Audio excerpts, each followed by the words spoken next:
What's good, party people? This is According to Woods, and I have the honor and privilege of having a vaunted member of the Bellator middleweight division. He is the one and only, the Cut, Chris Honeycutt. Chris, how you doing, my man? I'm doing good. How are you? Good, good. It's kind of a seemingly like Groundhog's Day here in California. This a lot of craziness happening. So I took a drive yesterday, and I was just like, oh my gosh, it looks like almost a set of like Roddy Piper, John Carpenter's They Live, where like there's nobody out, and then yeah, it's weird. Yeah. It's super weird.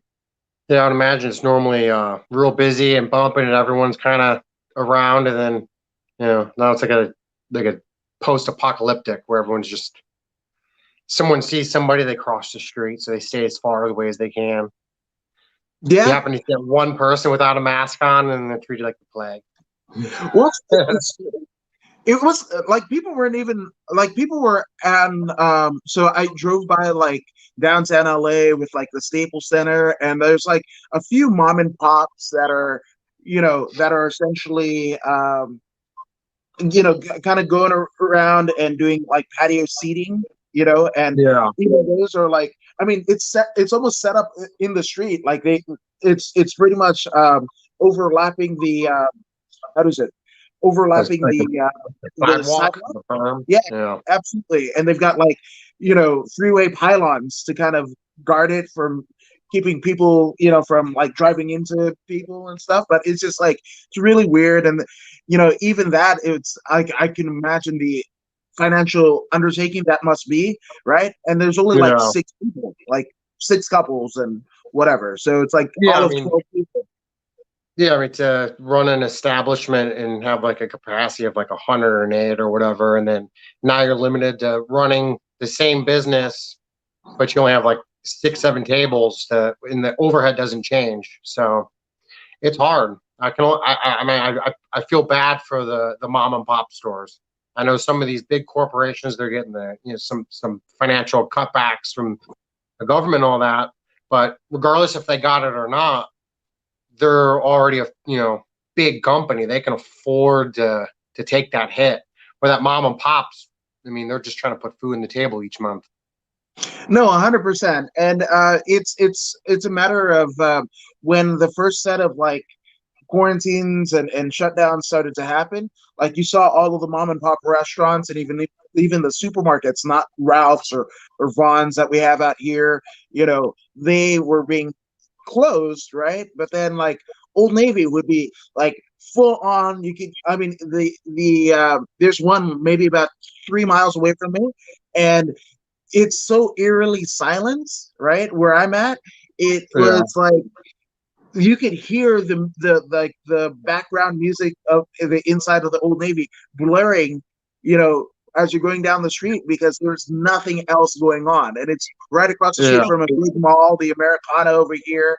It's just like it's weird, but again, all the mom and pops closed down, but like an essential business is an Old Navy. So I've got some skeptical eyes.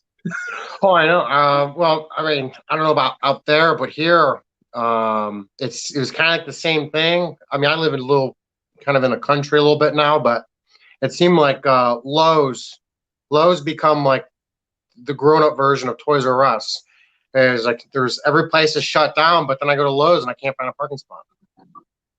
Yeah, because everyone's like, well, we can't go anywhere, so let's do yard work.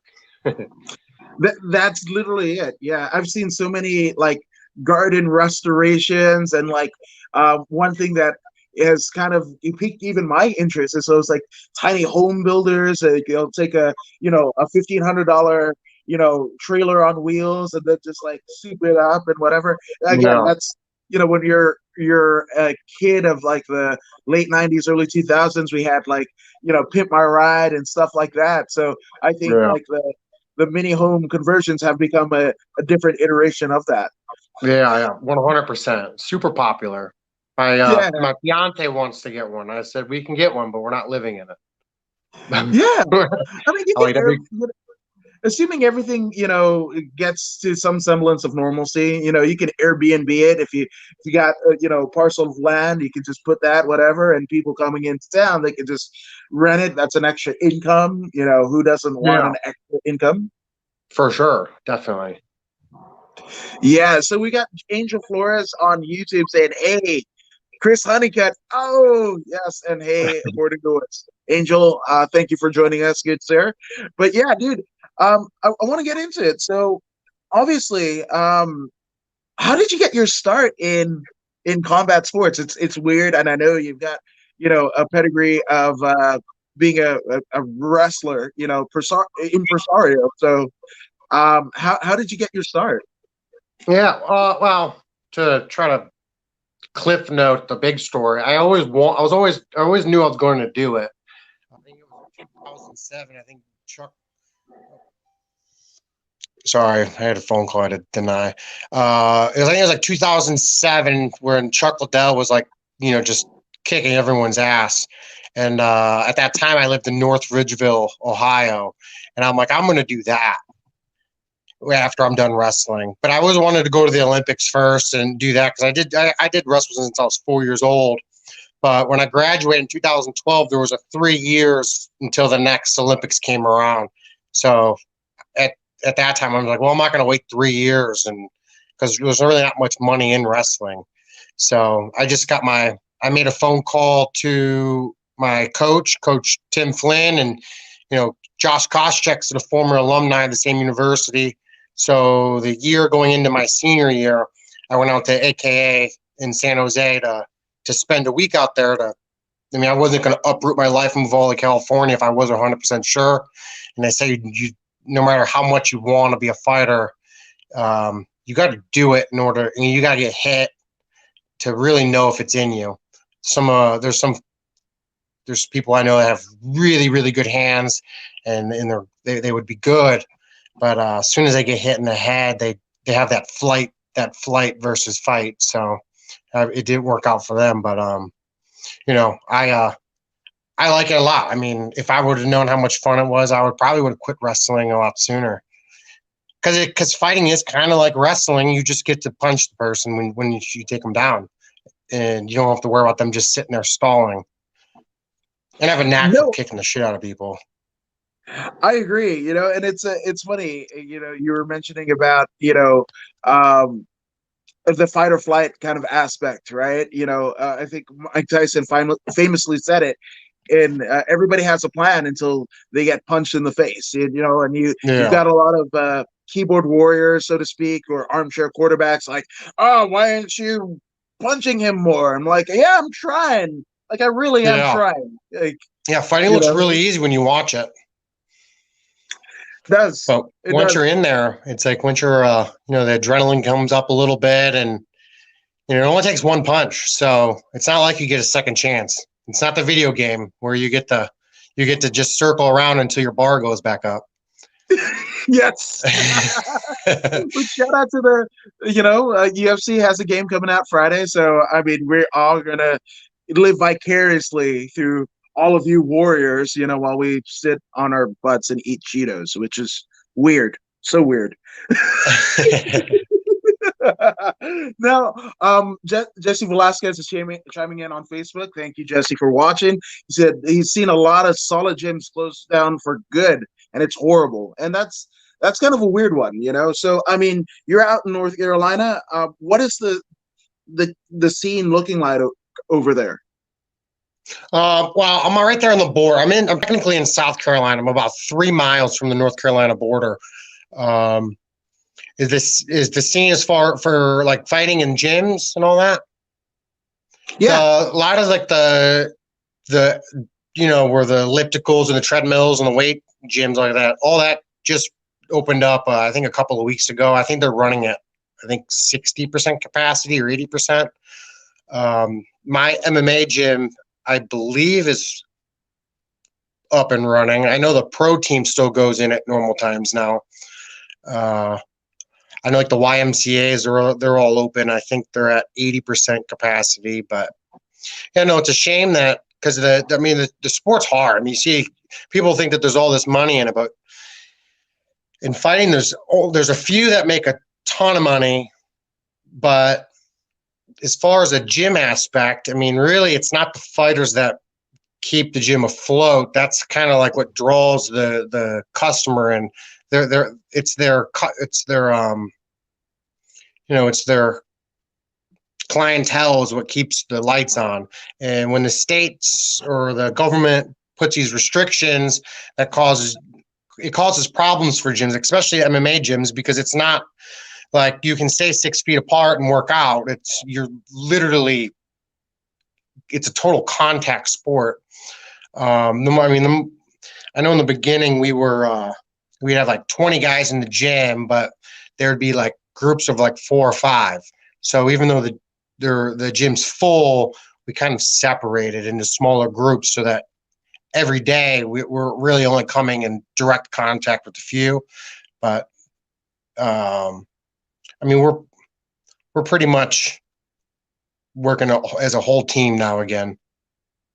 That's awesome, because it's funny because when I found out, I mean, I had some kind of inclinations. My wife would kind of, like, hey, things are getting bad, but you never know how bad it really gets. And I was actually on my way to cover the weigh-ins for Lights Out Extreme Fighting. They were having a card, Sean Merriman's promotion that runs on Fox Sports West out here.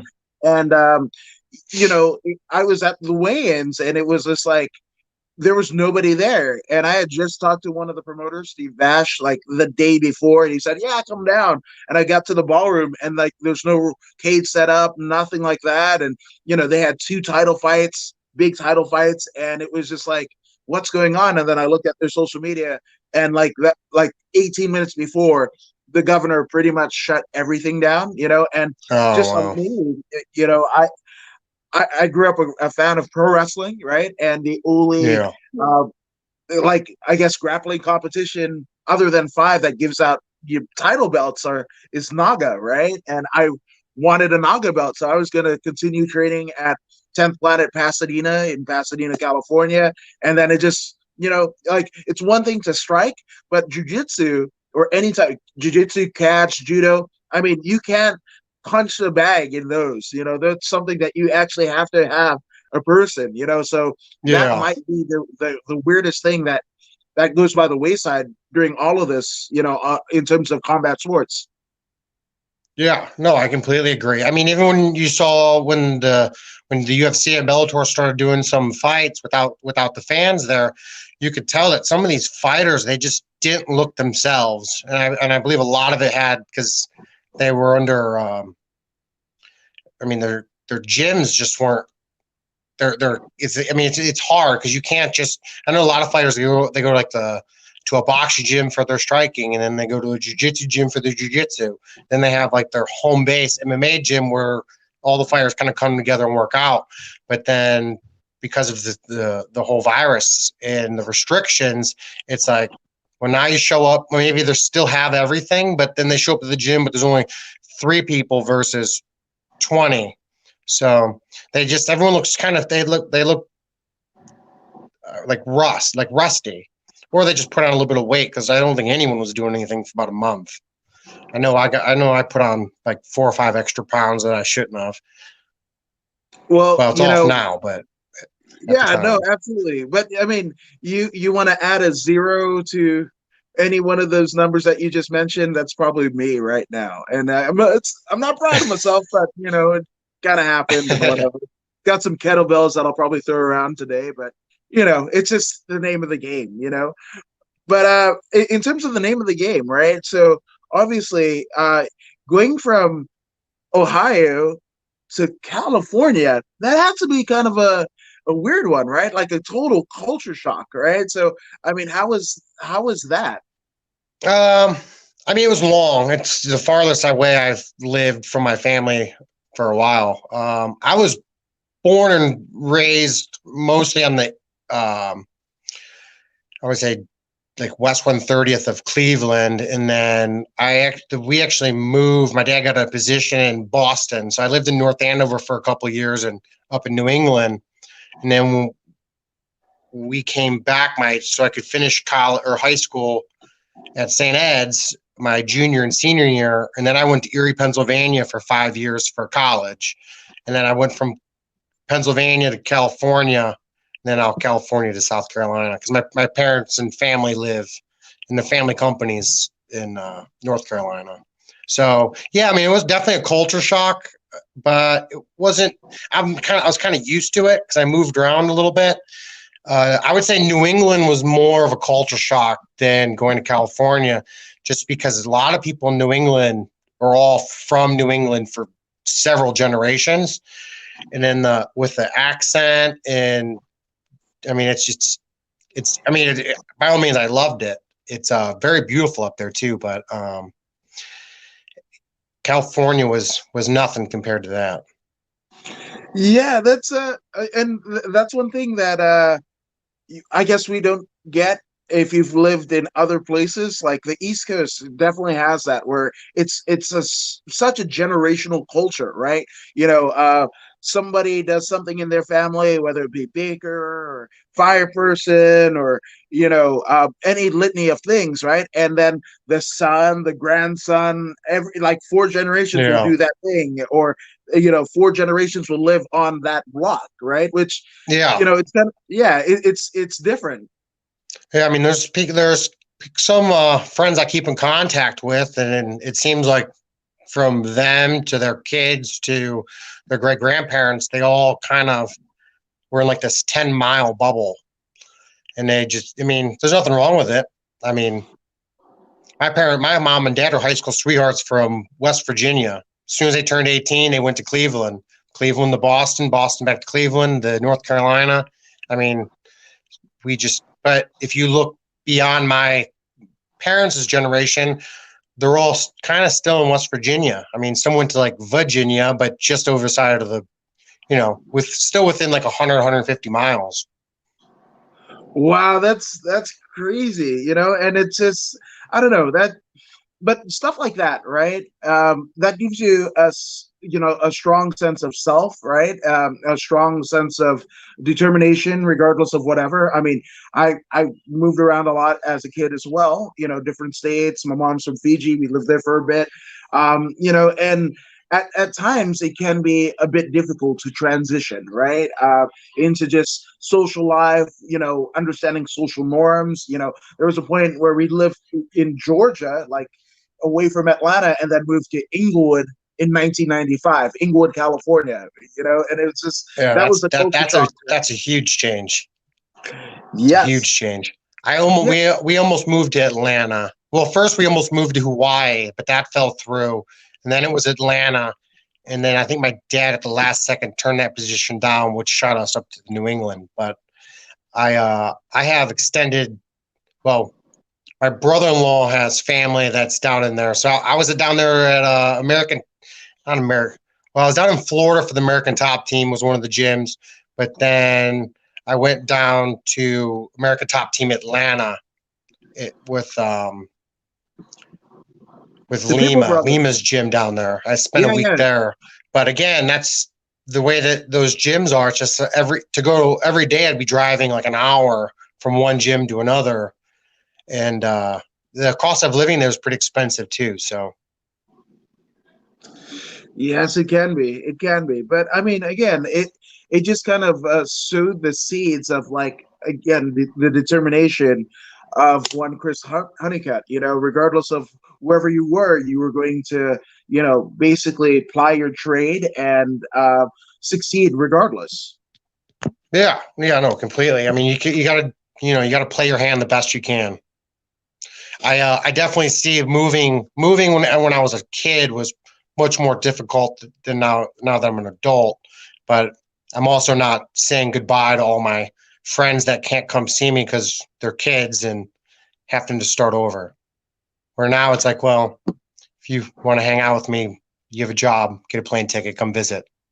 Yeah, yeah, absolutely. And that's one of the things that is kind of lost in a time like this, where that option has kind of been taken, from pretty much all of us. Being able Yeah. to see your family. I've actually got a grandbaby, and he turns 2 today, and they live in Bakersfield. We're down here in LA, and the whole, Yeah, that's just even still a like little bit of a drive, though. That's like what, like a 6 hour drive, 7 hour drive?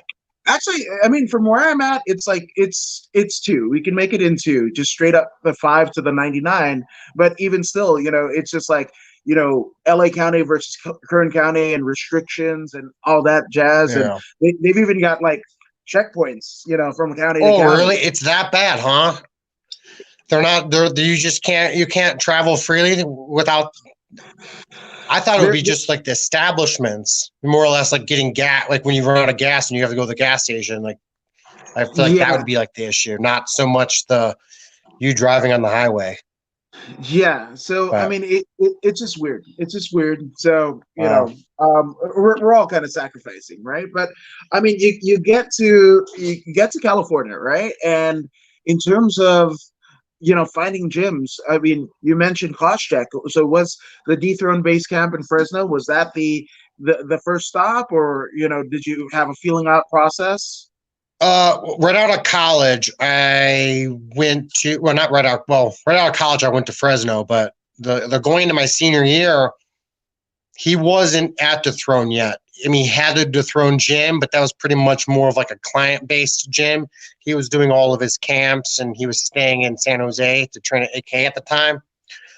But within my senior years, when he made that jump to turning, at the time it was AKA Fresno. He turned it to Dethrone Base Camp, and then he wanted to start his own fight team.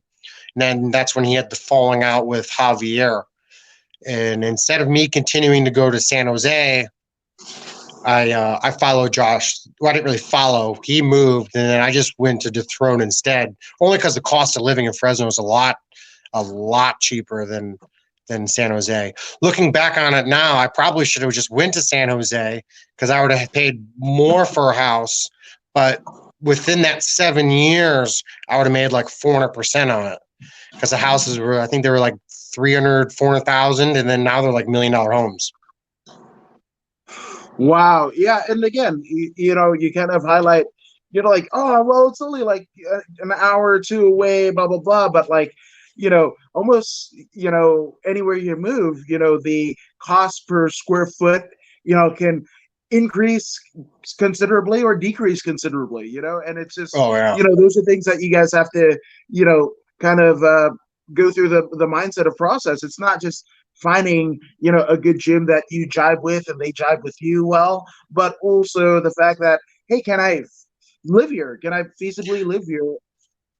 Yeah, my last camp I had when I lived in California, because at this time Dethrone pretty much fell apart. I had left, Duran moved, Koscheck is up, retired for a couple years now, and Salter wasn't there. So I mean, I had a couple guys to work out with, but they weren't consistent, and they weren't really what I needed to excel. So when I went down to LA, and luckily, I was introduced by my former managers to Chuck Liddell, and we jived pretty well. So I lived with him in Huntington when he was getting ready for the Tito fight. So I was able to experience working with Antonio McKee and his crew down there. And I tried to somehow twist my brain that I was going to make it work, but it's like $400,000 for like a 2 bedroom double wide, or for rent it was like $1,500 a month. It's like at the time my mortgage was only $1,200, and that was a full blown house. So I couldn't make it feasible. I mean, I have 3 dogs and I have a fiance, and we're getting ready to probably grow the family. So I couldn't bring her to a double wide trailer. Yeah, that's a different kind of I guess lifestyle change to be considered. And it's funny because I grew up for the most part in Inglewood from 95 on. I went to Inglewood High School. So I love that you mentioned that Tito Chuck 3 fight, because essentially that was my home arena. And I covered the weigh-ins for that, and had a couple friends on the card. I mean, Albert Morales and Mooka Barnes were fighting each other, which was weird. But it was just kind of cool, and friends with Antonio McKee. Antonio and like Tracy Haas, they put on an amateur show in Long Beach, And Yeah. and that's one of those things where like it's like, man, I not just I miss like the fights, but it's the culture. Like we all come together, in terms of Yeah. doesn't matter what political preference, what sexual preference, what like none of any of the stuff that the social norms matter. You get on the mats and you're brothers and sisters, right? And you just Yeah. you, No, you have completely. that synergy. Yeah, I mean, it brought everyone in as I'm obviously from fighting standpoint, even the fighters themselves. I mean, as soon as the fight was over, it's like, all right, all the bad blood's gone and they're cool. And, it's just like, it's to me, it's just like wrestling. So nothing really has changed. It's like, yeah, your enemies want your enemies during the day, but then as the tournament goes on, there's fewer people. Then you're hanging out and you're talking to the people that you were given the death stare to just like a few hours ago. But at the end of the day, it's a good sport, and and that's the whole point of sports in general, is to bring people together. Absolutely, yeah, and it's just one of those things. My favorite fight, my favorite part of every fight is after when the bell rings and everybody is like shaking hands, hugging, coaches, whatever, and it's just like that's it. And there's a lot of like tumultuous affairs going on like all around us, and Yeah. it's just like you almost wish like the rest of the world kind of came into combat sports and like really figured themselves out, because you really know what you're made out of, what you're not, and any kind of Yeah. falsies get thrown to by the wayside. Yeah, I mean, you won't, and I guess I can't necessarily speak for everyone, but from my experience, from which I haven't been to an immense amount of gyms, but I've been to a few. Um, you have the most respect from one another when people come together and they grapple, or they box, or they spar one another. It's just, you respect each other. I mean, it's the primate instinct of mankind to brawl, if not just for fun or war or whatever it is. At the end of the day, they both people put the same thing on the line. Yeah, absolutely, absolutely. And Jesse Velasquez says, for those that can't fight in real life right now, got to do it in UFC 4. So, yes, that's a cheap plug for getting UFC 4 this Friday. And he also says, you're making me want to move out of California. So, so I should take a screenshot of or take a picture of what I moved from and then what I live in now. I went from a 1,200 square foot home on like an 8,500 square foot plot to now I live on a little over an acre, and I have a 3,000 square foot house, and I think it was only like 20 or 30 grand more. It was crazy. Yeah, insane. that would be like hundreds of thousands of dollars. That difference Yeah. here. Oh, there. I don't know. I don't think you'd be able to find the house that big in that area. I don't know how many. I mean, I'm not real familiar, but I know as LA, it seems like there's not very many houses that have an acre lot. There are some, right? And those you would go to like, I guess, the Valley area and like Calabasas, the land of the Kardashians and whatever. But like the place Yeah. where Rogan lives, I mean, it's called Hidden Hills, and it's literally separated in between Hidden Hills. like Yeah. Calabasas. Yeah, Yeah, and yeah. I'm kind of familiar there only because as on my way down to Huntington, um, on like Sundays, I'd pick up Chuck before we would head down to the condo that we were staying in. So yeah, that's a beautiful, beautiful area. But those price tickets on those houses are, you got to add a zero to what I paid for this one. oh man, there's a couple zeros, because I mean you go out there and all it is, it's not even like a mansion. They're all estates. So Yeah, but no, they're insane. what they're Yeah. paying for it, it's just Well, I'm sure damn. their property taxes are more than my mortgage. I I say that's a safe assessment. You know, Yeah. Yeah. uh, If and, not, I'm overestimating my mortgage. or, yeah, no, or absolutely. underestimating it. I don't know. But yeah. Hey, that means you're doing well in life. So if you could, Yeah. you know, underestimated, then I think that's pretty good, you know. And Jesse, he says all beef should end by throwing hands. You might not like each other at the end of it, but you will at least respect each other. So there's Yeah. that. No, I agree And 100%. absolutely. And then Paul Perez, uh, host of the main event with Paul Perez on Instagram and YouTube. Shout out to Paul Perez. But he said Pico Rivera and El Monte. That's where you go. So you got to go outside, which Paul Perez, you might get a new neighbor. Just saying, just saying. But yeah, you know, you kind of have to go on the outskirts of LA rather than LA County because I mean, if you get a yard, you know, it's maybe like literally like a 30 by 30 foot piece of land that you might Yeah. have a A chihuahua in. nature field. Yeah, Yeah. absolutely. No, I know. Then you have to deal with the traffic, though. I remember I was spending so much more time just in that 5 or 6 mile strip. And it's like, wow, I've been in traffic for like an hour. I went like 2.3 miles. I'm like, why is this taking so long? And Yeah, that's like no wonder people get the Teslas and then they fall asleep because it's by the time they're 8 hours asleep, then they're at work. yeah. That's assuming that they don't plow into a truck because there's like 8 minute, you know, highlight videos of people falling asleep and crashing, you know, on Yeah, YouTube of just like people on the 405, you know, let yeah. alone any other place, you know. But it's weird, you know. But dude, okay, so moving to you mentioned right, Darion Wynn left. He went to San Jose. You mentioned Koscheck had retired. You know, so John Salter had moved as well, right? So, um, why was it the Carolinas that kind of spoke to you? Well, I checked out a few gyms. First, I went home. I went back to Ohio, and I don't know why the gym name is slipping my brain right now, but it's where. Oh man, I'm having a huge brain fart. Is it The Stipe? heavyweight champ of UFC, Stipe.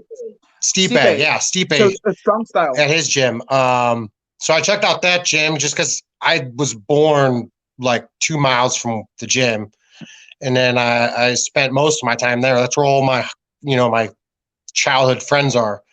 But I couldn't get over the Cleveland weather.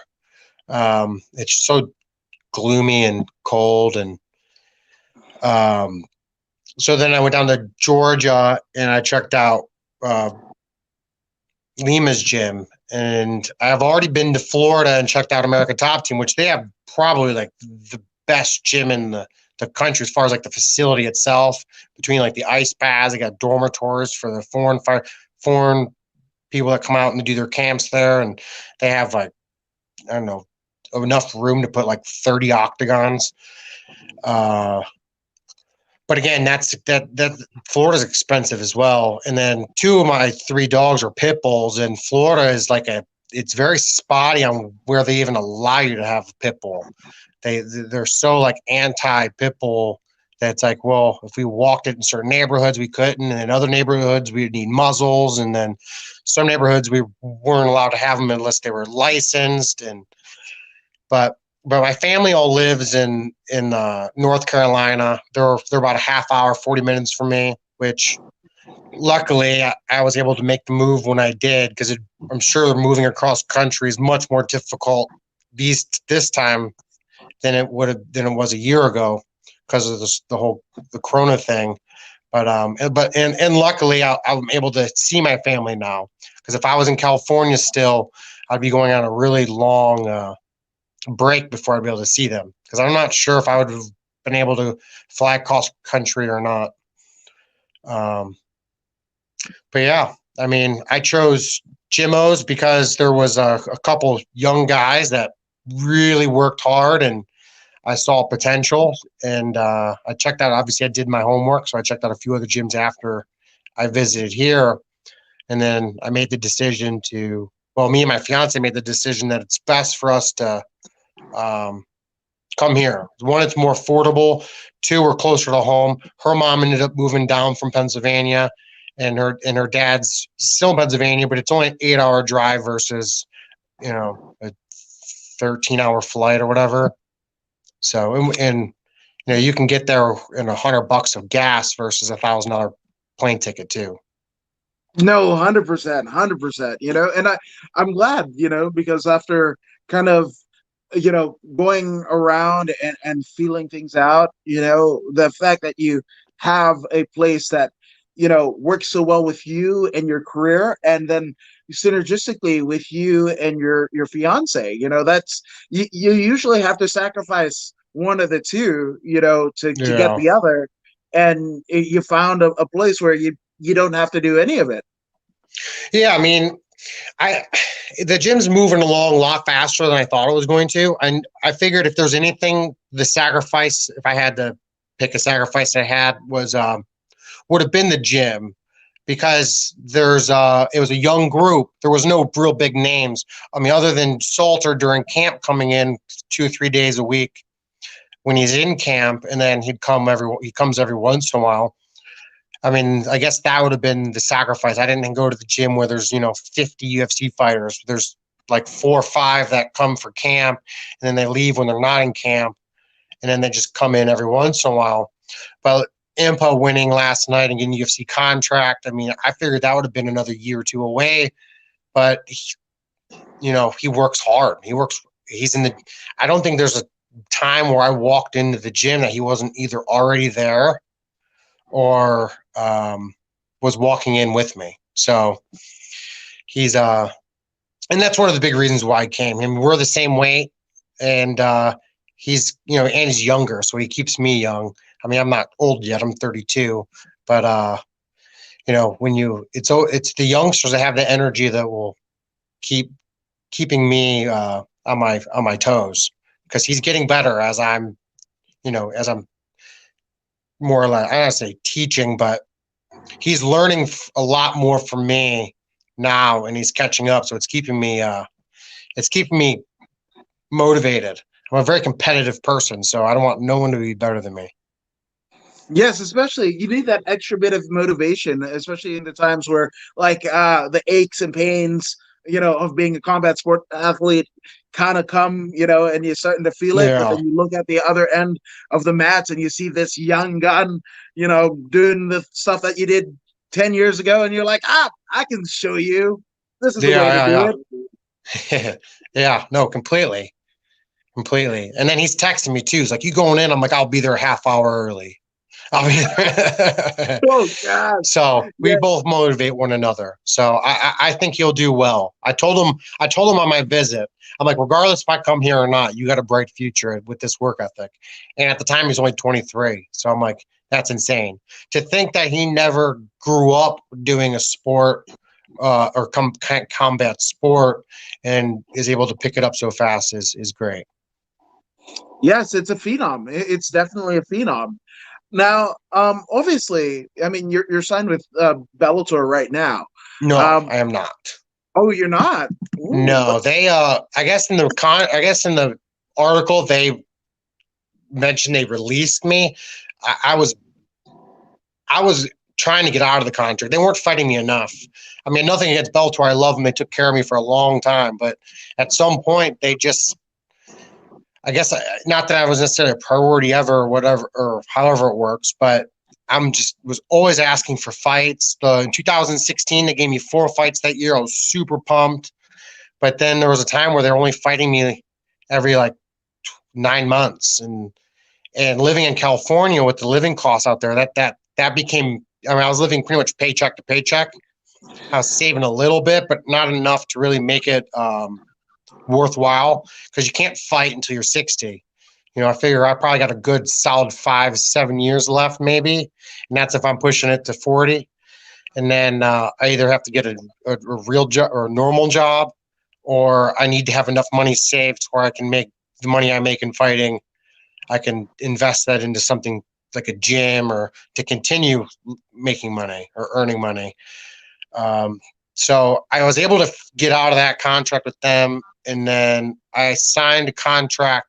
Well, I signed a 1-fight deal with the Russia Federation, or I guess however you pronounce the country. I fought at their Eastern Economic Summit. I fought what was his name? Shlemenko. So I was able to fight Shlemenko at the Eastern Economic Summit in front of, I think it was like 2,500 diplomats in 5 world leaders. So with that experience, I mean, I could talk an hour on how awesome that trip was. But with my performance out there, I was able to strike a deal with it's called Absolute Championship Akhmat. It's a real big ACB. Russian. Yeah. So I signed a 4-fight deal there, and I was supposed to fight in March, and I was supposed to fight in April. But as I was like limbo, taking that March fight, I was like, give me a day or two, because I was doing a vacation down in the at St. Paul, down in the Caribbean. My brother-in-law, for his 30th, got a yacht, and we had a little vacation down there for 10 days. So I came back. I'm like, well, it's been 10 days. Give me a day or two, and I'll make a decision if I'm gonna take the fight or not. And it was like a day later they did the travel ban. So I'm not able to. I guess some strings may have been pulled or whatever. They said that they want to fight me. They have every interest in fighting me. Just I can't get there. The U.S. won't let me leave or come back. So, but they're thinking by October there's going to be some sort of procedures I can go through so I can get in and out. They're going to process my multi-entry visa at the end of September. So I'm hoping I get to fight again in October. But dude, that'd be great. See. That'd be so great. I mean, I know guys out here like Josh Aviles and there's a litany. I mean, Dima, who's now not Dima. I'm sorry, Christos Giagos, who's now in the UFC. In his second stint, you know, he went over there and I mean, just had a heck of a good time. But you know, ACB was something that we're able to. You know, get the eyes of, you know, the UFC matchmakers back on him, you know, having impressive showings there. So it was all in all, it ended up being well. And ACB has some of the best talent, you know, of that like Eastern European, you know, kind of Middle Eastern block that the fighters that us here in North America have never heard of, but they've been toiling away since they were like 6, you know? Yeah. No, it's fun. I mean, it's different. I never thought I would go to Russia, and you know, but I mean, I've only been there the once. I was supposed to have been there 2-3 times already this year. That didn't work out. So hopefully, once the travel ban's lifted, I'm able to, you know, go there very frequently, because I could use, you know, 3 or 4 fights. I'll just stay there and fight every weekend if I could. There you go. So, like a Russian Fight Island type deal, you know, or Fight Igloo, fight Igloo or something, right? Yeah. I know as soon as I beat Shlemenko, he wanted the rematch. So I was like, well, I want to fight Tokov, and then I'll come back and we can do it again. But that never ended up working out. I know Tokov was supposed to fight John Salter in this last Bellator fight, or for rumor I heard, I guess. But I guess something happened, so that fight got pulled, and now he's fighting someone else, which I can't remember his name. But doesn't matter. Yeah, no. Mind over matter. It doesn't mind if it doesn't matter if you don't mind. It don't matter. Yeah, exactly. That's what my high school wrestling coach always says. Mind over matter. If you don't mind, it don't matter. There it is. Fourth sign, just wrestle.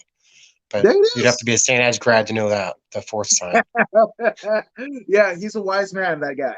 I'm telling you. Now, in your fight career thus far, right? I mean, you're still a young Salin, right? But you've had a pretty awesome career thus far. Any notable fights that you remember or you enjoyed being a part of this? My actual fight? Yeah. Well, I mean, obviously, when I was fighting Shlemenko on a cruise ship in Vladivostok, Russia, was crazy. If he wouldn't have, he did a flying knee that caught me in the chin, and it split it. But anyways, after the fight, I was, taking pictures with the people in the octagon that wanted pictures, and I just so happened to ask the guy, I'm like, are you happen to be a doctor? Because I kind of have that I had that vibe. He says, yeah, I actually own like 3 or 4. I'm like, can you take a look at my chin real quick? He's like, don't drink anything. He's like, so I ended up going because it was split so deep. And I didn't know this because during the fight, I'm kind of reaching up and grabbing at it, like, oh, I see blood, but I don't know. But oh man, I think I'm gonna need some stitches. And then after the fight, when he said, he's like, don't drink anything, which of course I'm like, I'm so thirsty, I'm drinking water, and it was like coming out my chin. But anyways, I got on to an ambulance and we went to a Russian orphan hospital. I walked into the OR and I laid down. And I just said, well, I just don't want to be put out. Don't put me unconscious. And just because I was in a foreign country, I'd never been there. And when I landed there, well, that's another story. When I landed in Russia before the fight, I actually sat in the airport for like 7 hours because no one was there to pick me up. The guy must have either mistaken the time or something or couldn't find me, but no one spoke any English. So me and my coach just sat outside the terminal like, there's really nothing we can do. Neither of us speak Russian. We have no cellular service. But luckily, I was able to find a Russian girl that just so happened to take English as like her second language, and she spoke like broken English. But I was able to at least communicate enough for her to figure out what kind of help I needed. But anyway, so back to the cut. So I walked to the OR and they shot my face up with all this numbing agent so that so it wouldn't hurt. They put 2 rows of 12 stitches over top of one another, and then I had 12 staples. But they put so much numbing agent in my face that I couldn't feel anything from like my upper chest up. So all I could hear was my saliva going down my throat, and I'm like gargling. And I thought for sure I was gonna die of like just drowning in my own saliva. It was totally gnarly, but I wish the cut never happened because the world leaders were up in the top booth watching. And after my fight, I was going to go up there and I was going to get pictures with them. But by the time I got back, it was like 4 a.m. So that no one was really around. Luckily, Russia doesn't close. They don't have a curfew on booze. So I just drank till 9 a.m. and then got on my plane and then I got my plane back to the U.S. So, but yeah, I mean, that's a short brief, but there's a lot more to yeah. It was fun. It was a very neat experience. Very neat. Yeah. Dude, I mean, that's kind of the part of the dream to, travel the world with the trade that you've plied, and be able to see the fruits of your labor. Yeah, definitely. I mean, Bellator, like I said, they treated me well, but I tend to always find myself at that same casino down in Thackerville, Oklahoma, and it's like, can you guys? They stuck me in New York once, and I'm like, I really liked fighting there because I lived in New England and I grew up in Ohio, and my family's in the Carolinas. New York's kind of like the center of like a triangle. So when I was there, I had like 110, 150 people that would come out and watch. But when I'd fight in Thackerville, Oklahoma, it was just my mom and dad, unless my brother and sister could, find someone to babysit their kids and they could come visit. So, and there's really nothing out there. I mean, it's the world's biggest casino, but it's in the middle of a desert. Yeah, it's almost like what is it? The Mall of America in Minnesota. When it was first built. I mean, the reason why they built it so big is because there's nothing else out there. Everything obviously. 30 years removed. There's stuff there now, but when it was first opened, you had to put an amusement park in the middle of the mall because that would be the only reason why people drove 30 to 100 miles to come and see this. Yeah, no, completely. I've never been to Mall of America, so I'm not sure about how that geographical goes. I have no interest in really going to Minnesota, though. So all I know is it's the state of 10,000 lakes or something like that, right? Yeah, it's there. It's cold. I mean, there's Prince.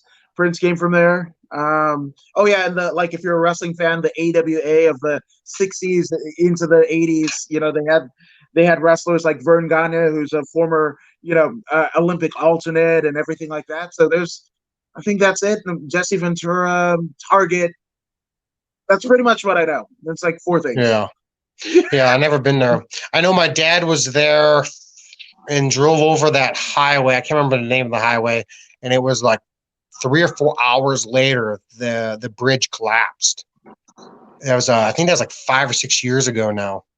But he was also in Brussels, and he flew out of Brussels 2 days before they had that bombing, and then he was wheels up like 5 minutes out of Paris when that shooting happened.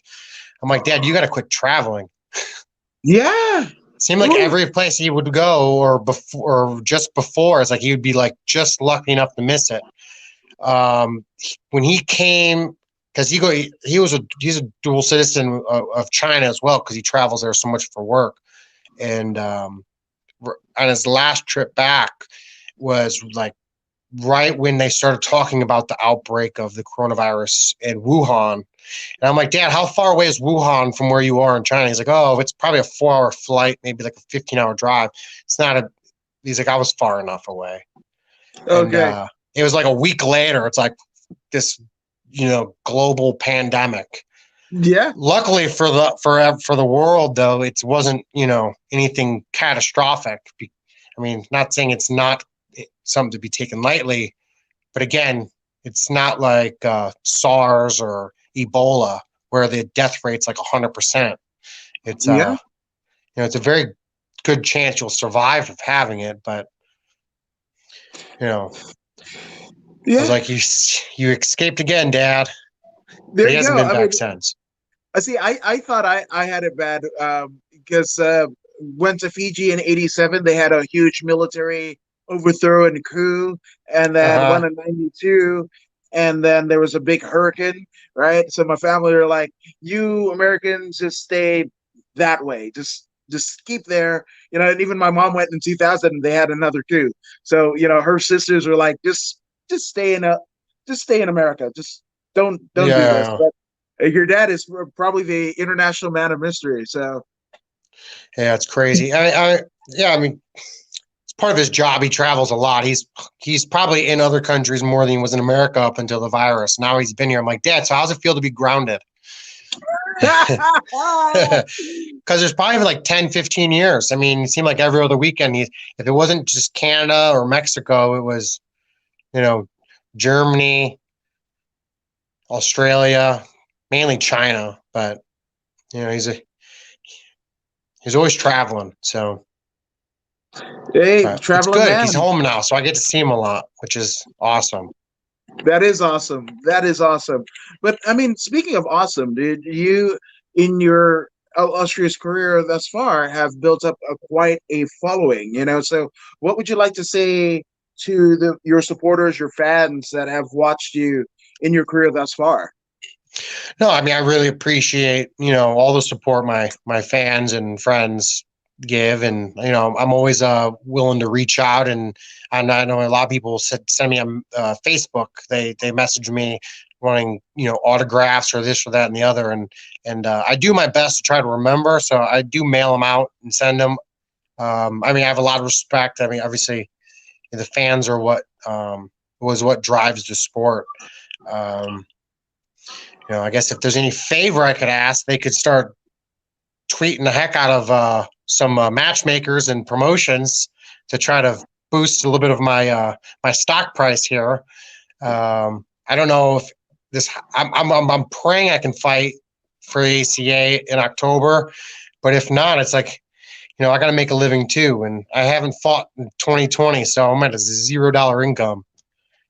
But no, but I appreciate everything. I appreciate all fans of just the sport in general. I mean, a fan of my opponent is a fan of mine too. So, I mean, if they're watching the fight for the other guy, they're still watching me. Exactly, exactly. I love that you pointed that out because conversion happens, and you see it every fight, whatever. You're going for this person, and I mean, some of my best friends are you know opponents of the guys who I wanted to win when they fought. I will never tell them this, but and it's Yeah, just like they converted me. One of the things that first time I met Mickey Gall, I was like, dude, I used to hate you. You were the guy that took out CM Punk, and I'm a wrestling fan. But dude, I just yeah, sitting here talking to you. I can't help but love you. And he goes like, thanks. And I was just like, Yeah, well, it's that's funny because why. when I was out in California, I got to know DC pretty well. And, we're both wrestlers, wrestling background. So we're, I mean, I figure I'm not going to say I'm like best friends with him, but I'm definitely, you know, I enjoy messing around. He's a very jokester person, always picking on people. So, and, being around Koscheck for 7 years, and we kind of got that point where, we bust each other's balls any chance we get. But then when I visited my hometown in Cleveland, I saw Stipe, and well, it's like, well, hell, now I don't know who's going to win because they're both really good people. I mean, Stipe's volunteering firefighter on the side to help give back to the Cleveland, and DC is doing the wrestling with the kids and giving back in the community. It's like how can you not like good people, right? It's like I don't care who wins. I'm a winner on both ends, and whichever. Yes. If I'm going to bet on it, I'm just going to see whoever can make the most money off the dollar. Because truth to be told, I don't know who's going to win. They're both so good, but they're both so different too. But Steve A, I think, is bigger. I think he definitely wins on the size. Yeah. Yeah, but So the way that DC won the first time, it's just like there was that, and I don't know, it's just like the proverbial coin flip, right? Because they're yeah, both great guys, incredible athletes. I mean, once in a generation type talent. Stipe, the longest streak as a title defenses as a UFC heavyweight champion. That's incredible. You've got DC, the only. I mean, look at the two divisions that he held. Both light yeah, heavyweight and heavyweight at the same time. That was two of the craziest divisions in the sport at any given time. So kudos to both gentlemen. And yeah, it's a coin flip. I just know that it's going to be a cool fight, and either DC goes away in retirement with the title strapped around his waist and over his shoulder, and Stipe obviously he gets to continue his dominance. So it's just crazy whichever way that you spin it. But kudos to them. Kudos to everybody fighting on the card. I mean, Cheeto Vera versus Sean O'Malley, right? Sean O'Malley is he fought my friend Terrion Flash Ware, at the contender. Well, one of the what is it? The Ultimate Fighter deals, and then Cheeto Vera is a Team Oyama guy. Know that guy. I've interviewed him a few, and he's a good dude too. Sean O'Malley's a good dude. So it's just it's a coin flip, but yeah. there's some interesting fights this weekend.